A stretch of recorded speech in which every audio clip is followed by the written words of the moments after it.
signs na ikaw lang din pala ang nagbibigay ng pasakit sa sarili mo sa relasyon.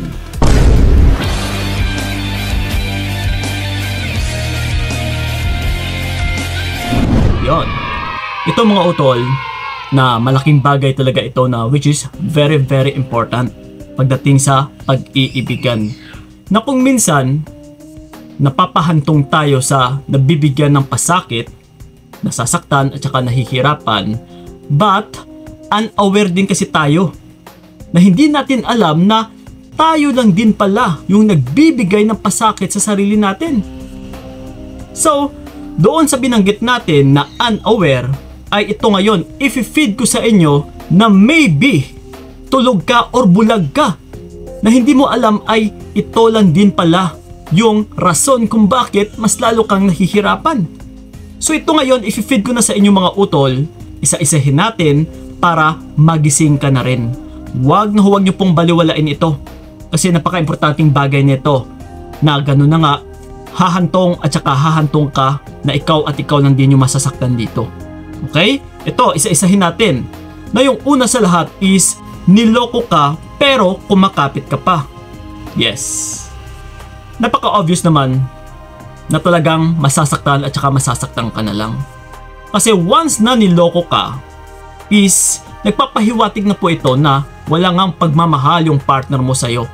Kaya nga, nagawa niya na magloko. Kasi kung may pagmamahal ay, una sa lahat, is re-respetuhin ka ng lalaking ito. And una nga din sa lahat is, syempre may pag-alala din sa sayo. Na uy, teka lang, masasaktan yung partner ko dito. So, hindi pwede. Hindi ko gagawin to kasi mahal ko. Yes. So, pero kapag nagawa niya utol, saan yung pagmamahal dyan? Niloko ka. Nakikipag-usap sa iba't ibang babae. So, if I were you utol, wag mo nang ituloy yung relationship ninyo or wag mo nang kapitan pa. Kasi, ikaw at ikaw lang din yung masasaktan. Okay? So, yun. And then ito, yung pangalawa is, alam mong may asawa. Oh. Yes, na alam mo talaga na una sa lahat is may asawa. In the first place, na bago mo tinanggap yung lalaking ito is may asawa. Diyan pa lang utol ay pinasok mo na yung isang gera. Na alam mo na may asawa pero tinutuloy mo pa din. Kasi kung minsan nauunahan na tayo ng ating emosyon, lalong-lalo na sa mga kababaihan. Na kung nauuna na yung emosyon na nagkakaroon na ng feelings sa isang lalaki is kahit ano pa yung mga nakikita na red flag ay sinasadya pa na magpapakabulag. Na kung minsan nga hindi naman kayo mata bobo, no? Pero sinasadya pa rin na magiging bobo. Harap-harapan, pinakita na nga sa'yo na meron siyang asawa, pero dahil nga mahal mo na yung tao is itutuloy mo na lang. Then, tiyak utol, ikaw at ikaw lang din yung magbibigay ng pasakit sa sarili mo balang araw. Huwag kang magpauto sa salita ng isang lalaki. Kasi gagawin at saka gagawin talaga ng lalaki na lahat na lang ng salita iipunin niya, i-construct niya kung saan lalambot yung puso mo para lang madali ka niya, para lang magamit ka niya, para lang makuha ka niya. Okay, so yun ha. And then ito, yung pangatlo natin is alam mong may anak. Okay. Kung alam mo sa sarili mo na ikaw ito yung klase ng tao na hindi mabubuhay or yung tipong hindi mo matatanggap na may anak yung isang tao. Kung minsan kasi sa salita is nasasabi natin na okay lang sa akin na may anak siya. Pero hindi natin alam kung ano yung mga consequences na pwede mong harapin once na nasa situation ka na. Na una nga sa lahat dito, ito sa mga hindi pa naka-experience, sasabihin ko na sa inyo in advance. Na once na may anak yung partner mo or may yung partner mo na lalaki, no? Is hindi maiiwasan na magkakaroon pa sila ng ugnayan ng nanay ng anak nila. Kasi nga, lalong-lalo na kapag kailangan ng suporta or nagbibigay talaga ng support or financial support yung lalaki, ay tiyak utol, meron at meron talaga yung ugnayan na magkakaroon at saka magkakaroon pa sila ng communication. So if I were you kung alam mo sa sarili mo na parang hindi ikaw yung tipo ng tao na babae na hindi mo matatanggap kapag may anak yung isang lalaki, then yung tipong silosa ka, yung tipong parang mapapraning ka, yung tipong parang hindi mo talaga tanggap, if I were you, utol, wag mo nang ituloy dahil ikaw lang din yung magbibigay ng pasakit sa sarili mo balang araw. Okay, so yun ha. And then ito, yung pangapat natin is, alam mong pera at katawan lang ang habol. Okay, ito, na kung minsan nga, yes, halos babae na yung gumagasto sa relationship para lang manatili yung isang lalaki. And kung minsan nga is katawan mo lang din pala yung habol ng isang lalaki. Kung minsan gagastusan ka rin ng lalaki na para lang ang kapalit is ma-overnight ka, yes, o makakatabi ka, or magagamit ka ulit. Kasi yung lalaki, utol, kaya talaga naming magpalabas ng pera para magamit lang yung isang babae. Lalo na kapag alam namin na maraming pera na pumapasok sa amin, yung passive income na tuloy-tuloy naman, so ikaw, pipitsugin ka, hanggang dito lang yung halaga mo, so talagang gamitin ka ng lalaki. Kumbaga pa is barya lang yung worth mo pagdating sa kanya. Oh no! So if I were you, utol, no, kapag ramdam mo na puro pera lang or sa katawan mo lang kumakapit yung isang lalaki, umatras ka na kasi kapag wala ngang pagmamahal, utol, ay ikaw at ikaw lang din yung masasaktan dito. Okay, so yun ha. And then ito pa, yung panglima natin is, alam mong hiwalay sa asawa.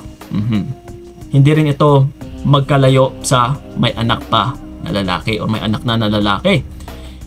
If kapag may asawa na rin yung isang lalaki, ay maaari na magkaroon pa sila ng communication din. And the other thing is, kailangan mo ring tignan na yung lalaki na ito is bakit nagkahiwalay sila ng asawa niya. Kasi, una nga sa lahat, hindi naman yan kakalasan ng babae or ng asawa niya kapag yung lalaki na ito ay mabait or matino. But Kuya Kiko, sabi niya kasi sa akin yung babae daw yung nagloko.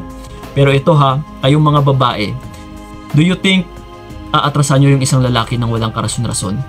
Na wala kayong nakikitang dahilan? Di ba? So ibig sabihin, kapag niloko siya ng babae is maybe siya dati is nagloko na rin, or maybe batugan, tamad, or gano'n na nga is balay natin, marami na siyang ginagawang kabalastugan sa babae. Kaya ito na ngayon, humanap ng bago or tumalon sa panibagong relasyon yung babae na kung titignan natin is niloko siya, pero ang gustong mangyari kasi ng babae ay yung makatakas sa kanya. So kung umatras nga yung asawa niya sa kanya, asahan mo, utol, darating din yung panahon na ma-realize mo kung ano yung dahilan kung bakit umatras yung asawa niya sa kanya. Oh. Yes. So wag mo nang hintayin na mararanasan mo rin yung pasakit na ito. Okay? So yon. And then ito, yung pang-anim natin is ayaw niya pero pinipilit mo pa. Yes. Kinaayawan ka na ng tao pero pinipilit mo pa. Tiyak, ikaw at ikaw lang talaga yung magbibigay ng pasakit sa sarili mo. Na kung tawagin natin is self-harm. Yes? Or gano'n na nga, kahit alam mo na nga, harap-harapan na masasaktan ka. Yes, kung minsan kahit alam na natin, pinipilit pa rin natin. Lalong-lalo na sa mga kababaihan, pinipilit dahil mahal pa yung lalaki. Again and again, utol, wag mong i-base yung relationship ninyo sa dahil mahal mo pa yung isang tao or yung lalaki. Kundi, babasihan mo yung relationship ninyo kung mahal ka nga ba ng taong yun. Kahit gaano mo pa siya kamahal o hindi, ang mahalaga, utol, ay kung mahal ka nga ba ng taong yun na gusto mong pabalikin, na gusto mong kapitan. So ganun po. Kasi kung ipipilit at saka ipipilit mo lang yung sarili mo dito, ikaw at ikaw lang yung masasaktan. Naayawan ka na pero ikaw dikit ka pa ng dikit. So pareho lang yan na kumuha ka ng bato para ipokpok mo sa ulo mo. Okay? So yun ha. And then ito, yung panghuli natin is paghihintay ng pagbabago. Okay. Ito, sigurado is nagawa nyo na lahat-lahat. At saka dati pa actually na hinihintay mo yung pagbabago niya. But then, may nagbago ba? Wala nga, Kuya Kiko. Pues, sa hinihintay mong pagbabago is wala pong mangyayaring pagbabago dyan. Kasi I know na ginawa mo na yung lahat-lahat. Ginawa mo nang magstay, ginawa mo nang manatili, ginawa mo nang intindihin. Pero wala, 'di ba? So that's why, ibig sabihin is, yung paghihintay mo ng pagbabago niya is wala kang makakamit dyan. Wala na pong magbabago dyan, utol. So pareho lang po yan na ikaw pa rin ang nagbibigay ng pasakit sa sarili mo kahit alam mo naman na ilang beses mo na siyang pinagbibigyan pero wala pa rin nangyayari, then talagang wala na pong mangyayari dyan. So masasaktan at saka masasaktan ka lang, mahihirapan at saka mahihirapan ka lang. Okay? So sana'y malinaw sa inyo mga utol na kapag ganito na nga, kung alam mo lang din naman na masasaktan at saka masasaktan ka lang naman pala kapag kakapit ka pa, ano pa yung hinihintay mo? Ang tanging solusyon lang dyan is atras ka na. Okay? So yun po mga utol, sana'y nakatulong yung video na ito. And then, sa mga gusto ako makausap one-on-one, yes, tumatanggap po kami ng one-on-one coaching or one-on-one consultation. PM nyo lang po kami sa aming FB page na Payong Kaibigan ni Kiko. Kita-kits tayo doon. Maraming salamat. So ingat kayo. God bless and babu! Sana hindi na lang ikaw ang aking ginusto. Binigay ko lahat para wala kang masabi.